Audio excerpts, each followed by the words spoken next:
How do you actually know if you're leading well? I'm not just talking about revenue or hitting targets. I'm talking about leading with clarity, leading with attention, and leading with long term impact in mind.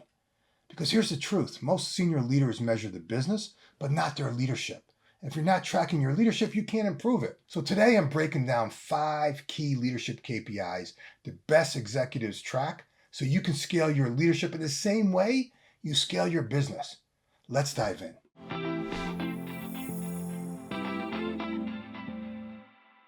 Most leaders obsess over business metrics, revenue, pipeline, churn. They're all important. But here's the blind spot. They ignore the metrics that reveal how well they're actually leading. And that's a problem. Because if your leadership isn't scalable, neither is your success. So here's the shift I want you to consider. The same discipline you bring to tracking business performance, you've got to bring to tracking your leadership performance. Let's get into it. Here are 5 leadership KPIs every executive should be measuring. First, decisions without you. How fast can your team make informed decisions without you? If every choice or decision bottlenecks at your desk, you're not leading, you're babysitting. So you got to track how often decisions are made, right? And how confident your team is in making them without you. Second, strategic clarity. Here's a quick test.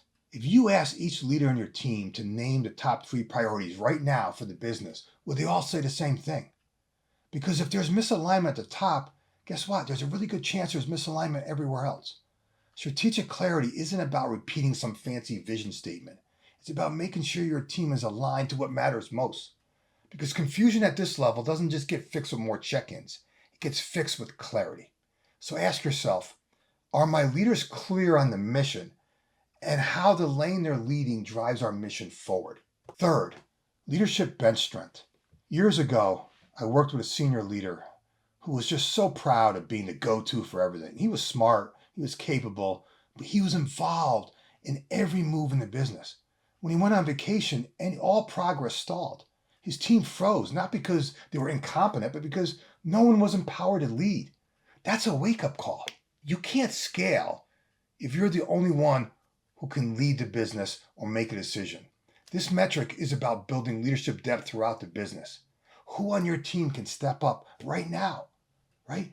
Who are you actively developing to take on more? Strong leaders build other leaders. Your bench strength determines how far your business can actually grow and how much freedom you will have to focus on the things that you love to do. Fourth, execution to idea ratio.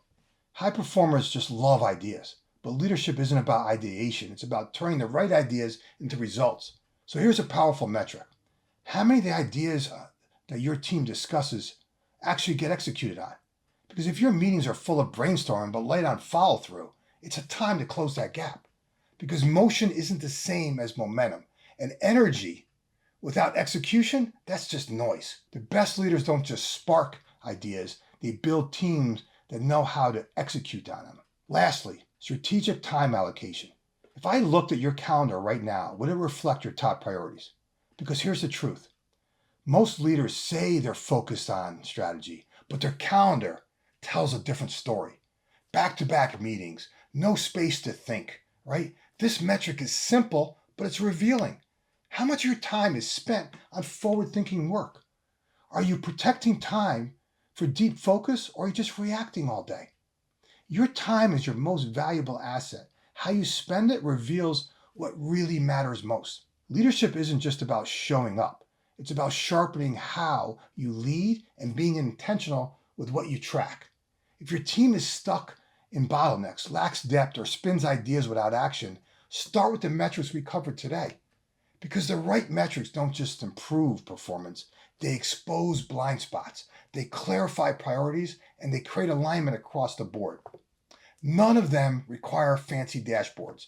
They just require a leader willing to take an honest look in the mirror, lead boldly, and act with intention. If you're ready to elevate your leadership brand, influence, and impact, I've got something for you. Download my free ebook, The CEO Shift. Empower your leaders to think like entrepreneurs and lead like owners. Inside, I'll walk you through how to elevate your leadership, how to drive alignment, and how to build a high-performance team that actually owns the mission. If you're not quite ready for that level yet, that's cool. Then let me send you a signed copy of my book, Freedom to Experiment. It's all about how to reignite both yours and your team's energy, sharpen focus, and build unstoppable momentum. The book is free. All I ask is you to cover a small shipping and handling fee. Hit the link in the description and we'll take care of the rest. If this message hit home today, here's how you can help other people find it. First of all, like this video. Drop a comment below related to your business. Maybe it's something like which one of the 5 metrics I mentioned today that you want to start tracking more closely. And of course, subscribe, because every week I'm sharing strategies and tactics to help you and your team embrace change, focus your efforts, and accelerate results. Remember this, you're just one idea away. I'll talk to you in the next video.